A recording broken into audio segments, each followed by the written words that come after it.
Namo tassa bhagavato arahato sama sambuddhassa.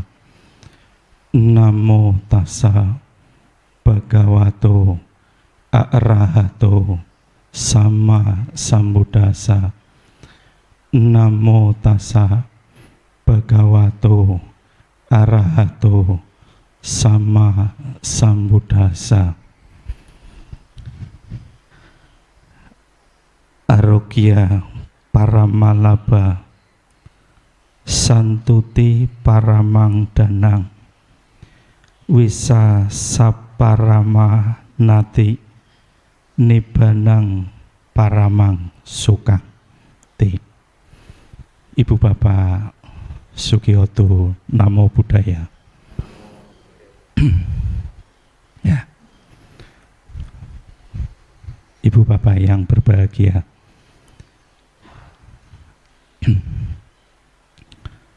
saya telah membacakan petikan dari Dhammapada ayat 204 ya. Kesehatan adalah keuntungan yang paling besar. Kepuasan adalah kekayaan yang paling berharga. Kepercayaan adalah saudara yang paling baik. Nibbana adalah kebahagiaan yang tertinggi. Dalam syair 204 itu sebenarnya ada 4 pokok bahasan ya. Nah, saya pagi hari ini sharing pagi hari ini tidak membahas keempat pokok bahasan tersebut. Saya akan berfokus kepada satu pokok pembahasan yang pertama, yaitu arogyang paramang sukang, bahwa kesehatan adalah keuntungan yang paling besar. Nah,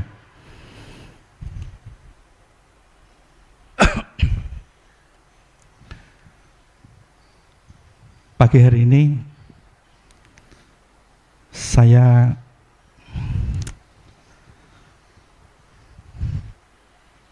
masih ya diliputi kebahagiaan dalam suasana Hari Batik Nasional, sehingga pagi hari ini saya tetap memakai batik nasional ya, tidak pakai pakaian pandita. Mohon maaf ya Ibu Cutisari ya.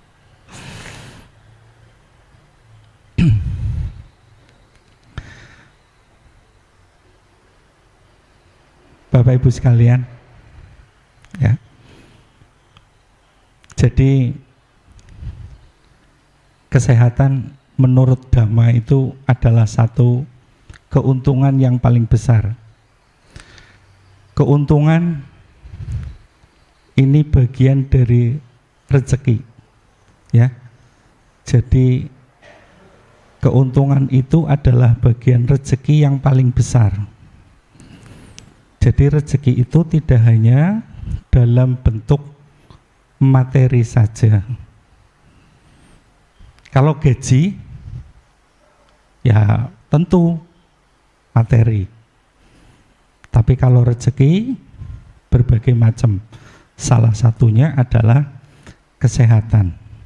Nah, jadi kalau orang sudah sehat, ya, itu sebenarnya sudah bisa memiliki kebahagiaan yang besar, ya, karena sehat adalah modal utama untuk mendapatkan hal-hal yang lain, ya. Ada dua hal yang harus diperhatikan dalam mencapai kesehatan. Yang pertama adalah kesehatan fisik. Nah, kalau kesehatan fisik, Bapak Ibu sekalian, ya telah mengupayakan bagaimana tubuh ini agar menjadi sehat. Ya, tentunya memberikan asupan-asupan yang sehat pula. Ya, memberikan minuman yang sehat. Memberikan makanan-makanan yang sehat. Nah, makanan-makanan yang sehat itu tidak harus mahal, Bapak Ibu sekalian. Ya. Bagi orang yang sudah punya usia, ya, spaghetti itu belum tentu ya enak. Kalau bagi yang muda dikasih spaghetti itu luar biasa. Ya. Dikasih sate, wah enak. Ya, bisa makan banyak. Tapi kalau usia sudah 50 tahun ke atas disuguhi sate, ya nantilah cukup 2 saja. Ya. Dia akan pilih. Kadang malah ditawani, saya singkong saja. Saya lebih baik milih pisang godok daripada pisang goreng keju. Ya. Nah, itu artinya dalam memberikan asupan makanan bergizi bagi seseorang, dia dengan bijaksana akan menyesuaikan dengan usianya. Ya. Jadi jangan karena itu enak tidak mempertimbangkan usia, ya akhirnya timbullah ya suatu hal yang tidak diinginkan. Ya.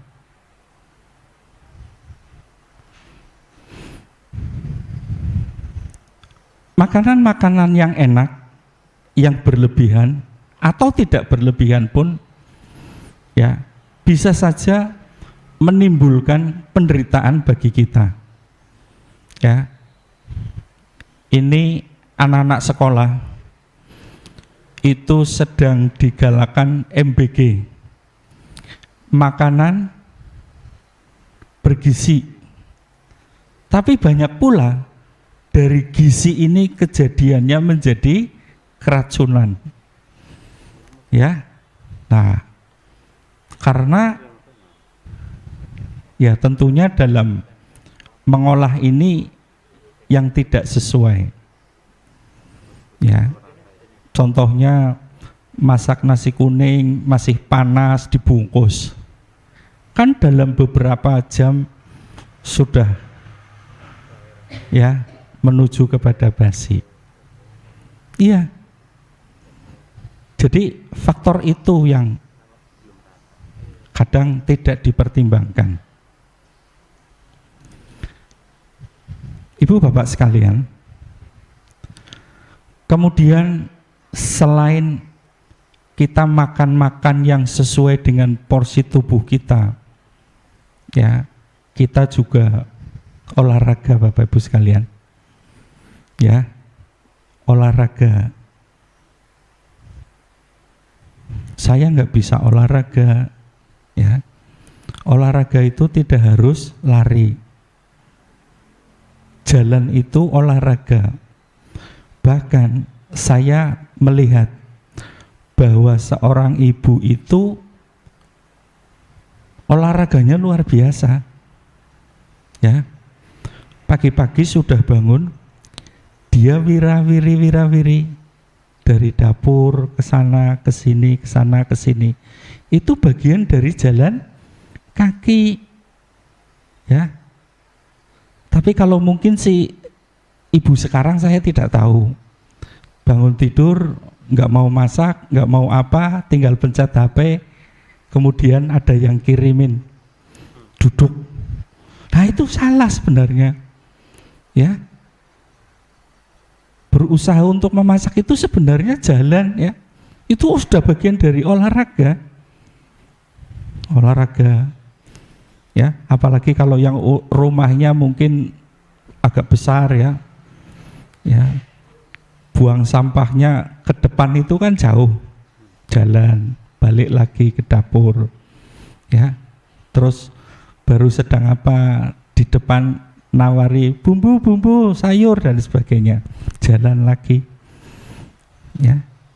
Itu merupakan bentuk olahraga dari seorang ibu yang kadang tidak disadari bahwa itu adalah olahraga ya. Nah, ada juga yang dia sempatkan waktunya betul-betul untuk olahraga, pakai baju olahraga, kemudian dia keluar ke tempat olahraga, di mana di alun-alun. Dia keliling 10 kali, selesai, tapi kadangkala habis olahraga, makannya berlebihan. Nah, ya, pesennya bakso yang ada, uratnya ada, lemaknya ada apa, ya, jarene kesel nemen, capek nemen, tapi tidak memperhatikan itu ya, sehingga makanan-makanan yang menjadi asupan itu karena berlebihan ya tidak mendukung olahraga yang telah diciptakannya tadi ya. Bapak Ibu sekalian, bagaimana selain makan kemudian olahraga, istirahat penting ya. Jadi istirahat itu penting. Jangan karena mengejar sesuatu yang luar biasa lupa istirahat, Bapak Ibu sekalian. Lupa istirahat, lupa makan ya. Tapi kadangkala ada yang main HP lupa makan ya. Nah, lupa makan, lupa istirahat. Harusnya sudah tidur, belum tidur. Ya. Saya pernah dibisiki dari orang yang kaya, "Wih, Pak Narso lebih enak dari saya." Ya. Saya lihat Pak Narso jam 4 sudah pulang, habis pulang jam 4:30 sudah mandi, ya, jam 7 sudah mulai mau tidur. Saya enggak, Pak Narso. Jam 9 malam masih ngitung duit. Ya. Duitnya ini di klop gitu. Saya baru bisa tidur nanti jam 11 malam. Kadang kelewat. Harus dihitung itu duitnya dulu. Ya, loh, ternyata iya ya. Jadi ada kebahagiaan tersendiri, ada juga tanggung jawab yang harus dilaksanakan. Jadi kalau kita melihat ya secara materi dia jauh lebih banyak, ya tentunya mereka kemudian melihat justru yang materinya ya biasa saja, katanya lebih bahagia. Itu kan adanya saling sawang sinawang ya. Nah, padahal yang namanya kebahagiaan itu bukan dari orang lain, tetapi diciptakan dari kondisi batin, kondisi pikiran ya, saat itu ya.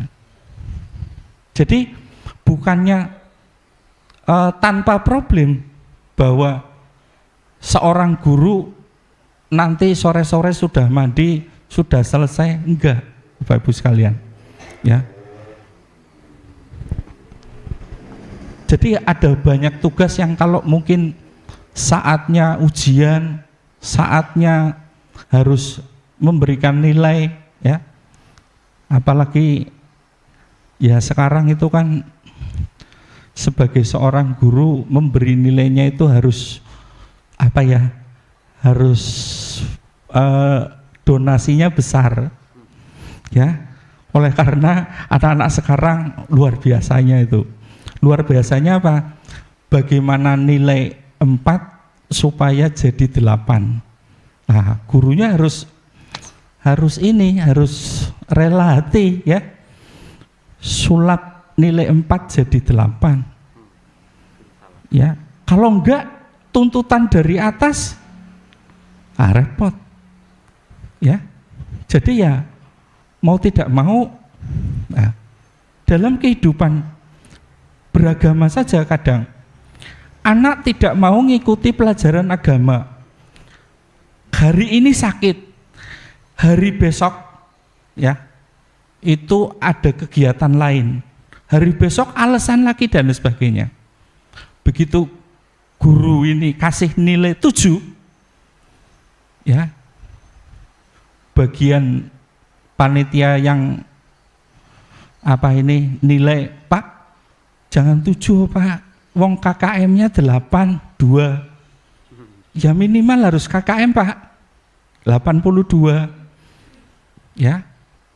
Jadi antara hati sama keadaan saya harus menyesuaikan ya sudahlah dikasih sesuai dengan KKM 82, padahal kemampuan dan prakteknya belum sampai pada 82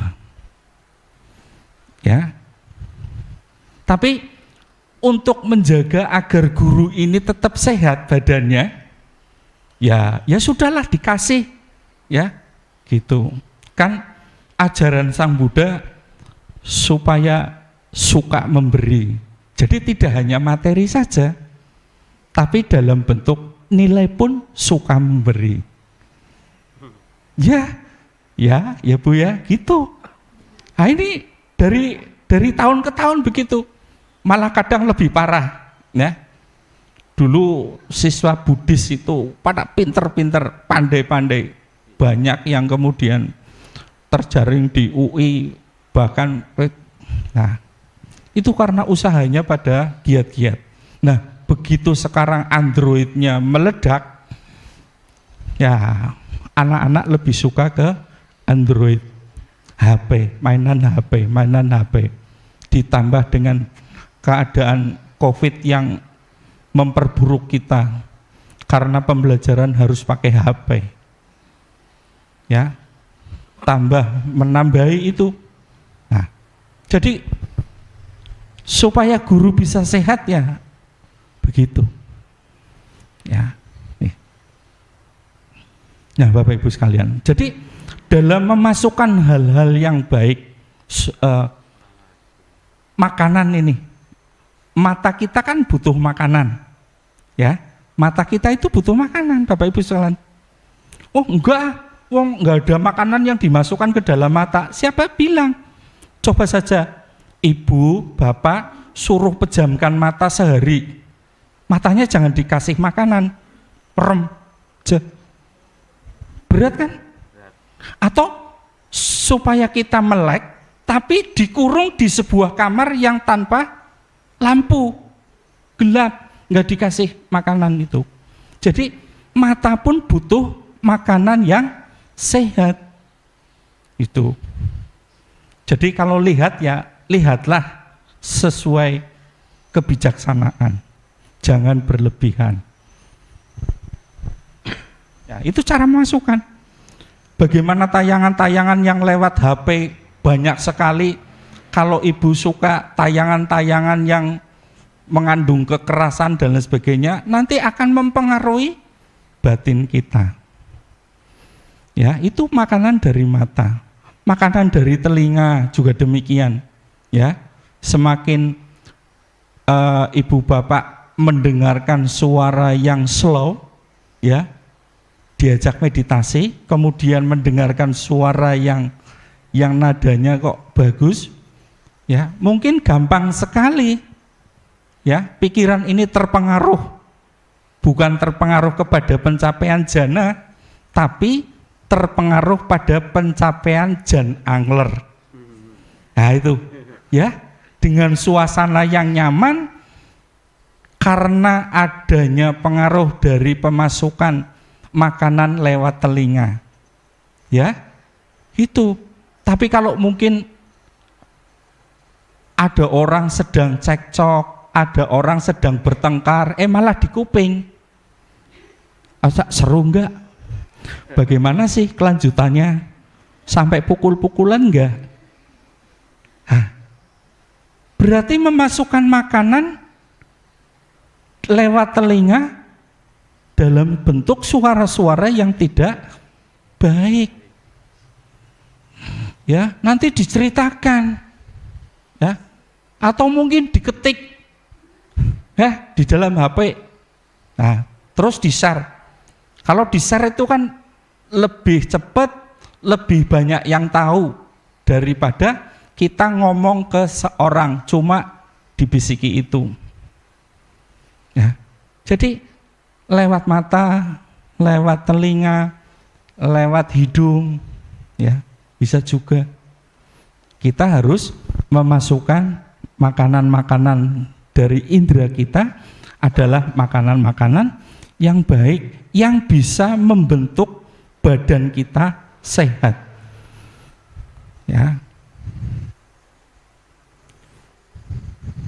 Kadang ada anak berkelahi disoting, terus disebarkan. Ya, ada orang sedang berkelahi malah jadi tontonan. Ya, ada kucing atau anjing sedang digebuki, disorakin. Nah, ya, jadi kita seolah-olah memberikan semangat kepada orang yang sedang gebuki kucing, yang sedang gebuki anjing. Itu karena ditepuki sih, ya. Nah, padahal itu adalah bukan jenis makanan yang sehat buat badan jasmani. Nah, kalau waktunya sedikit memang tidak efek, tapi kalau diakumulasikan, artinya tertimbun terus menerus, lama-lama menjadi bukit. Nah, kalau sudah jadi bukit, banyak, ya, seperti setetes, ya, air dari setetes lama-lama tempayannya menjadi penuh. Demikian juga hal-hal yang bisa membuat badan ini selalu sakit-sakitan.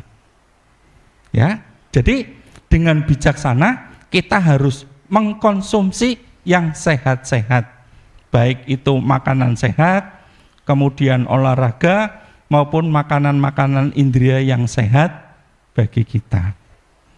Nah, itu untuk fisik kita.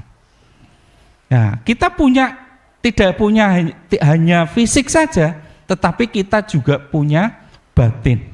Nah, batin kita itu bahkan lebih sangat berpengaruh kepada keadaan kita. Oleh karena itu, ya, kita harus sangat memperhatikan kebutuhan batin kita. Ya. Pagi hari fisik saya itu belum dikasih makan. Tetapi hari ini batin saya sudah dikasih makan. Bagaimana? Tadi baca parita. Baca parita itu bagian memberi konsumsi terhadap batin. Ya, Bapak Ibu sekalian. Jadi meskipun itu satu bait parita, lakukanlah setiap hari. Ya. Kalau cuma namo tassa bhagavato arahato sama sambuddhasa kan enggak capek ya Bapak Ibu sekalian. Artinya bisa kan memasukkan kata-kata itu, kata-kata yang mengandung kebenaran, kata-kata yang mengandung kesucian yang tinggi dimasukkan ke dalam pikiran kita, batin kita. Nah, dikondisikan setiap hari, pagi hari, ya, karena tidak harus di depan altar, Ya, saya mencoba kalau setiap sudah datang ke tempat kerja, saya ulangi beberapa parita.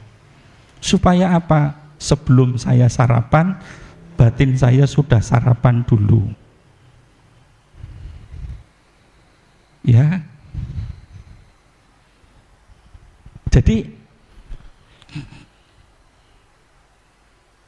begitu sebenarnya. Mudah sebenarnya.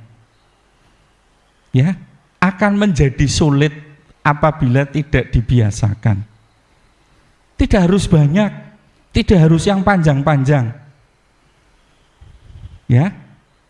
Jadi biasakanlah mengulang parita dalam keseharian. Itu cara memasukkan makanan ke dalam batin. Ya. Tips yang kedua, bagaimana cara memasukkan makanan batin, yaitu dengan seperti ini. Mendengarkan ceramah-ceramah dhamma. Ya. Nah, ceramah dhamma sekarang tidak terbatas di wihara, di YouTube, di Zoom, di mana-mana. Ya, sangat mudah sekali orang mengakses dhamma. Itu adalah bagian cara memasukkan makanan ke dalam batin kita. Kemudian ada cara lagi, yaitu mempertahankan kemoralan kita. Ya, mempertahankan kemoralan kita. Apa silanya kita itu? Ada 5 ya, Pancasila, yaitu menghindari membunuh, tidak mencuri, tidak ya bohong. Apa yang ketiga? Ya, tidak berasusila, kemudian tidak berbohong atau berkata kasar, dan tidak mabuk-mabukan. Ya, terus kok banyak amat 5? Ya, kalau mau disederhanakan ya bisa jadi 3. Ya, jadi 3. Bagaimana jadi 3? Kata Sang Buddha, umat Buddha kalau mau hidup bersusila atau bermoral, ya jalankan 3 hal. Apa? Ucapannya benar, perbuatannya benar, dan mata pencariannya benar. Kalau sudah mampu menjaga 3 hal ini, Anda sudah menjadi orang yang bersusila. Ya, kalau 5 sila kan nanti ya bisa mencapai surga, bisa mencapai keadaan yang bahagia, bisa mencapai nibbana bahan dengan merawat sila dengan sempurna. Tapi kalau ingin menjadi orang yang bersusila, yang bermoral, ya 3 saja itu. Ucapannya benar. Ya. Nah, jadi menjaga ucapan benar itu termasuk bagian dari memasukkan ya makanan batin. Menjaga perbuatan juga makanan batin. Nah, apalagi kemudian yang berikutnya adalah bagaimana cara memasukkannya? Melalui meditasi. Ya. Meditasi di tiap kebaktian ada, di acara meditasi sendiri ada, ya. Nah, itu kan dalam rangka kita kasih makanan kepada batin kita. Ya. Batin kita supaya batin kita itu kuat. Batin kita itu tidak ringkih. Batin kita itu tidak sakit. Ya. Sakit karena apa? Karena khawatir, karena takut, karena frustasi, karena stres. Itu kan semua jenis-jenis sakit batin. Supaya tidak membenci, supaya tidak timbul kebodohan. Ya. Minimal mengurangi. Ya. Nah, dalam upaya untuk menyehatkan batin ini. Kemudian Bapak Ibu sekalian, selain meditasi ada juga apa? Kesempatan-kesempatan untuk berbuat baik. Ya. Kesempatan-kesempatan untuk berbuat baik. Itu sesungguhnya juga rezeki bagi kita. Keuntungan bagi kita hidup sebagai manusia. Supaya kita sehat. Supaya batin kita sehat. Ya. Jadi kalau kesempatan berbuat baik itu ada, ya kita bisa lakukan. Ya. Kalau ibu bapak suka berdana makan kepada banteng, ya kan? Itu sebenarnya tidak hanya berupa fisik makan aja yang dipersembahkan, ya. Tetapi lebih dari itu adalah seperti memberikan kekuatan, memberikan kesehatan, ya, dan memberikan kesempatan berbuat baik. Jadi perbuatan baik itu juga bisa mendukung adanya rezeki kita untuk melengkapi kesehatan kita. Ya. Oleh karena itu, ya, Bapak Ibu sekalian, tentunya ya, dalam kehidupan ini kan tidak menyukai yang namanya sakit. Nah, ya, Buddha menganalisa bahwa yang namanya sakit itu bisa saja terjadi karena karma-karma lampau. Ya, jadi karma-karma lampau itu yang bisa membuahkan kehidupan sekarang. Ya, jadi bisa saja hari ini tidak melakukan, tetapi kemudian mendapatkan akibat. Nah, itu tentunya karma-karma lampau yang kurang baik yang telah dilakukan pada kehidupan yang lampau. Nah, yang lampau biarlah ya kemudian masak, tetapi kalau batin kita sudah banyak berbuat kebajikan, maka ketika yang lampau itu, yang buruk, yang lampau masak, maka tidak menjadi sebuah beban yang sangat berat. Nah, jadi karena kita sudah mengerti, karena kita sudah banyak kebajikan-kebajikan, ya, seringkali hal-hal yang buruk itu digambarkan sebagai garam yang dimasukkan ke dalam air. Ya, kalau kita masukkan garam yang banyak ke dalam gelas, ya tentunya gelas itu, ya tentunya airnya itu akan terasa asin sekali. Tapi ketika kita bisa mampu menambah air yang tawar itu menjadi lebih banyak, maka rasa garamnya akan berkurang. Jadi ketika karma buruk yang lampau itu masak, tapi kita di kehidupan yang ini punya banyak kebajikan, maka menjadi tidak terasa. Ya, ini adalah konsekuensi dari kehidupan kita yang berulang-ulang.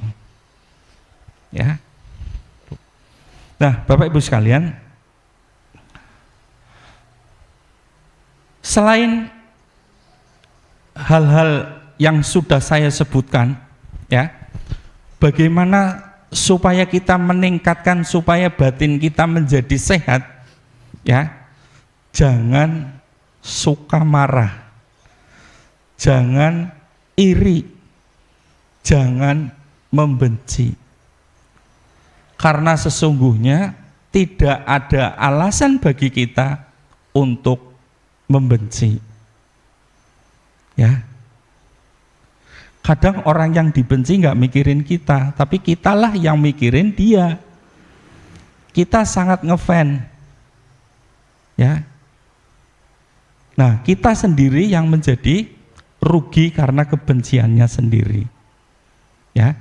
Jadi seperti pisau yang ditaruh di dekat garam. Ya. Nanti lama-lama pisaunya itu akan keluar karatnya. Ya, dengan cepat.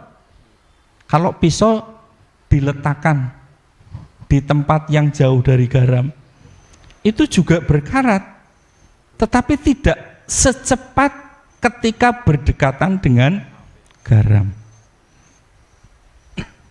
Ya. Nah, ketika kita berdekatan atau selalu bergaul dengan hal-hal yang jahat, maka kita cepat sekali dalam hati kita tertular atau gampang sekali mengeluarkan keadaan yang sesungguhnya merusakkan batinnya sendiri. Ya, seperti pisau tadi. Ya. Tidak hanya pisau, bahkan yang lain. Ya. Satu contoh, ya. Ini Pak Leo ngomong kepada saya sesuatu yang menjelekkan saya. Ya, terus saya marah-marah. Loh, kemudian saya alasan, loh saya kan yang bikin saya marah-marah itu ucapannya Pak Leo. Jadi wajar dong kalau saya marah. Ya, sebenarnya tidak, Bapak Ibu sekalian. Ya, ketika Sang Buddha itu diundang seorang Brahmana, tapi kemudian sebelum diberi makan malah dicaci maki, ya, beliau kemudian tenang saja, ya, malah balik bertanya, ya, Brahmana, kalau ada orang yang ngasih sesuatu, orang itu tidak mau menerimanya bagaimana? Oh ya, buat sendiri, ya, buat sendiri. Oh ya, maka cacian makian kamu saya tidak terima, maka buat kamu sendiri saja. Malu dia dengan ucapannya Sang Buddha. Ya. Nah, jadi cacian makinya tidak diterima oleh Sang Buddha, termasuk makanannya juga tidak diterima oleh Sang Buddha. Ya. Yang rugi siapa? Kalau ngundang biku kemudian bikunya tidak mau makan. Yang rugi kita kan, tadinya kesempatan berbuat baik itu ada, menjadi tidak ada. Jadi kalau saya masih terpengaruh dengan ucapan itu, ya wajar sebenarnya. Kalau sebagai seorang perumah tangga yang masih awam, wajar saja. Tetapi kemudian apabila kemarahannya ditingkatkan menjadi sebuah kebencian, repot, tidak bisa mengubah yang baik, ya, mengubah yang jahat menjadi baik, ya, dibawa kemana-mana, gitu. Jadi tidak ada alasan sebenarnya untuk membenci, untuk iri, untuk marah kepada orang lain. Nah, karena dengan marah, dengan iri, dengan meningkatkan kebencian dapat melukai batin kita. Nah, kalau sudah luka parah menjadi sakit batin kita, maka tubuh pun akan menjadi sakit bagi kita. Oleh karena itu, harmoni antara kesehatan fisik dan kesehatan batin harus dijaga kedua-duanya. Ya, saya tidak bisa kalau memasukkan makanan makanan batin kita tidak seimbang. Artinya saya hanya mau masukkan makanan batin saya tidak sarapan. Ya, jadi nggak bisa. Harus ada energi yang buat melanjutkan kehidupannya. Ya, awali senyuman, nggak bisa. Awali dengan sarapan, baru senyuman. Nah, ya, ada yang bolehlah silakan berpendapat yang macam-macam. Didahului dengan senyuman baru sarapan, didahului dengan sarapan baru bisa senyuman. Bagaimana orang bisa bersenyum kalau belum kenyang? Karena memang dia tipe orang yang begitu. Jadi kalau belum sarapan, dunia gelap, peteng. Jadi nggak bisa senyum. Sampai ada yang lucu pun nggak mau ketawa. Karena perutnya tidak terisi. Tapi ada juga yang, senyum dulu, sarapan nanti. Jadi meskipun luwe, ngeleh, kita masih bisa bersenyum. Ya, gitu. Sudah sarapan semua kan? Belum sarapan? Belum, ada yang belum loh. Nah ini saya ceramahkan kasih sarapan. Ya, sarapan batin toh. Ya kan? Lah tadi dengan dhamma, mendengar dhamma adalah bagian memberikan asupan sarapan kepada batin. Jadi saya kasih sarapan, termasuk saya kasih sarapan kepada batin saya. Yo sama, ternyata saya juga belum sarapan untuk fisik saya. Ya. Nah,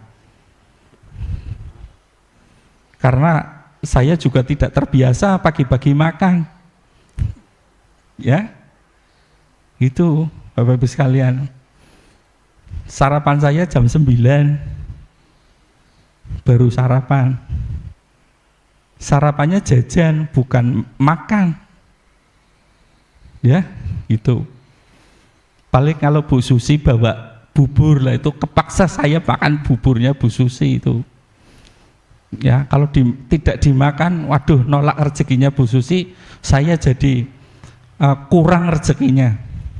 Ya, dia tidak kurang, banyak rezekinya, tapi karena tidak dimakan, saya berkurang rezekinya. Ya, nah, ada juga Bapak Ibu sekalian, memberi makan fisik dan juga makan batin. Bagaimana caranya? Sambil cari makan, jalan-jalan. Makanya cari makan yang jauh. Begitu Bapak Ibu sekalian. Iya, cari makan yang jauh. Jadi sambil healing, sambil makan, ya, memenuhi kebutuhan fisik. Ya, nah, iya. Jadi harus happy kan? Makan bisa di mana itu? Ya, umpamanya saya belum pernah. Oh ya, saya sudah pernah. Ya, dua-duanya. Ya.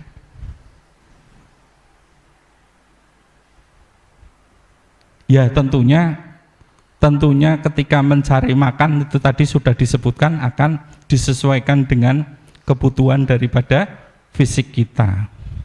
Ya, jangan berlebihan. Hal yang berlebihan akan membuat sakit. Suatu hari sang raja sakit, ya, kemudian minta petunjuk sang Buddha. Waduh, kamu itu umurnya tinggal seminggu lagi, ya. Nah, bingung dia, cemas. Padahal sang raja ini doyan makan. Kalau makan tidak cukup 3 piring, bisa sampai 6 piring. Bisa mungkin sampai 7 piring. Wong doyan makan. Ya, artinya kalau belum 6 piring belum kenyang. Nah, suatu hari sakit, dibilangi Sang Buddha, usianya kamu tinggal 7 hari. Gelisah, nggak doyan makan, nggak doyan tidur, khawatir. Waduh, usianya tinggal 7 hari lagi. Ya, begitu kekhawatirannya, ketakutannya memuncak, dia jadi kurus, nggak suka makan. Tapi setelah 7 hari apakah dia mati? Tidak mati. Ya, ketika bisa tidur karena lapar, dia kemudian bangun, dia bingung, apakah saya sudah mati ya? Apakah saya sudah pindah alam? Wong perut saya lapar kok bisa tidur? Ya, ternyata tidak mati. Itu hanya tekniknya Sang Buddha agar Sang Raja tidak makan terlalu banyak. Ya. Ya karena Sang Buddha. Ya.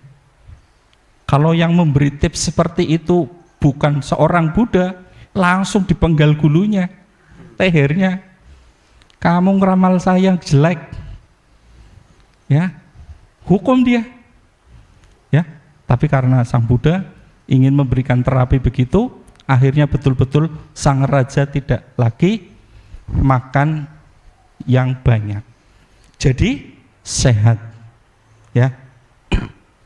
Rajanya akhirnya tubuhnya tidak terlalu gemuk karena makannya ya berkurang.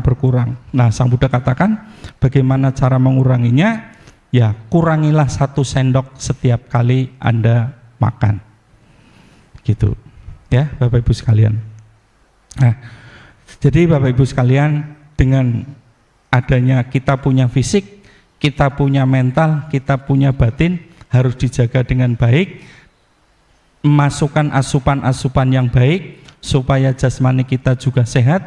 Tidak hanya itu, tapi batin kita juga sehat, sehingga kita hidup menjadi orang yang beruntung, ya, orang yang memiliki rezeki yang banyak. Ya.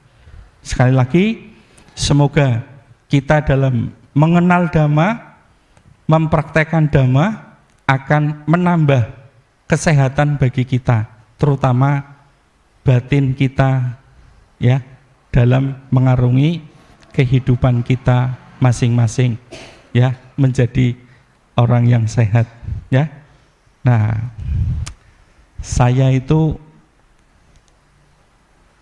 sebenarnya tidak ketinggalan dengan Ibu siapa ya, Ibu Tiamlam, ya.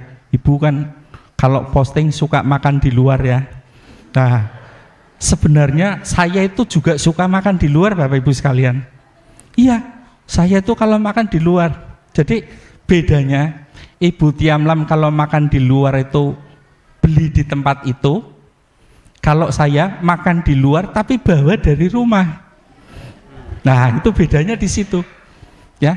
Jadi makan di mana tempat, bawa dari rumah itu. Ya. Jadi tidak melupakan kasih sayang dari istri.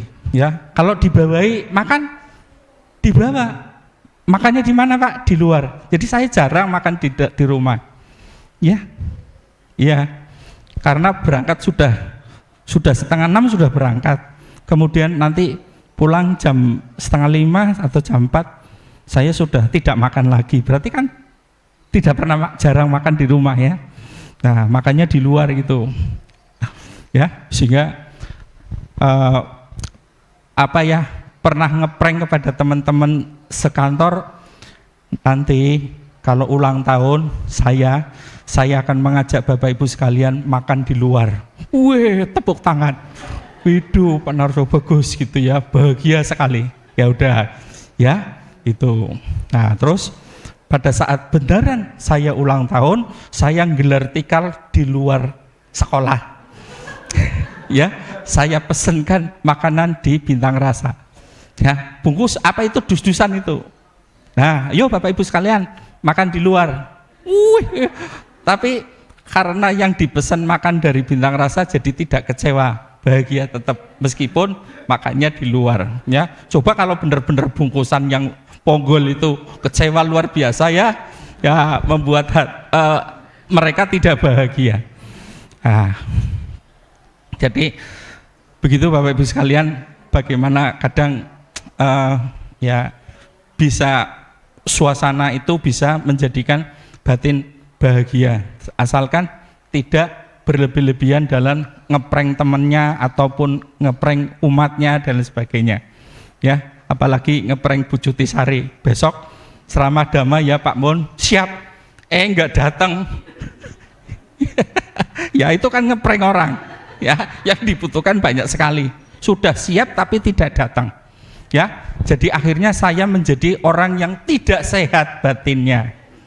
Nah, bohong sih, ya kan? Nah, gitu. Ya. Jadi demikian tadi, ya. Semoga apa yang saya sampaikan, sharing yang saya sampaikan ini bisa meningkatkan taraf kesehatan kita, terutama batin kita. Ya, itu. Jadi umat Buddha ya harus baca parita tiap hari ya, harus baca parita tiap hari, meskipun itu wandana lah, ya jadilah kebiasaan itu, ya apalagi yang jualan, ya kalau mau itu parita diulang-ulang, yang siwali gata, itu kan suruh mendatangkan rezeki ketika jualan, ya apal enggak? Enggak apal, ya karena enggak pernah diulang-ulang. Harus diulang-ulang, pagi-pagi ngulang siwali gata gitu. Ya, semoga rezeki datang padaku. Ya, atas penghormatanku kepada siwali. Seperti siwali yang selalu memenuhi kebutuhannya. Maka demikian pula semoga rezekiku mengalir kepadaku. Begitu ya, kalau diulang-ulang kan jadi apal. Ya, nah gitu. Ya, meskipun kita tidak tergantung kepada doa, ada usaha, ya nggak apa-apa kalau kita sebelum berusaha baca doa dulu, ya. Ya di parita itu tidak ada mungkin, ya. Tapi kalau punya aplikasi parita pasti ada itu, ya. Terima kasih. Cukup sekian saja sharing Dhamma pada malam hari ini. Terima kasih kepada Pak Ais yang sudah dengan setia nungguni saya, ya. Dan mungkin kalau ada kata-kata saya yang kurang berkenan, saya mohon maaf yang sebesar-besarnya, ya. Dan semoga semua sehat, bahagia, panjang umur, berkah melimpah atas karunia daripada Sang Tiratana. Sabesata Bhawantu Sukitata. Semoga semua makhluk hidup berbahagia. Sadu, sadu, sadu.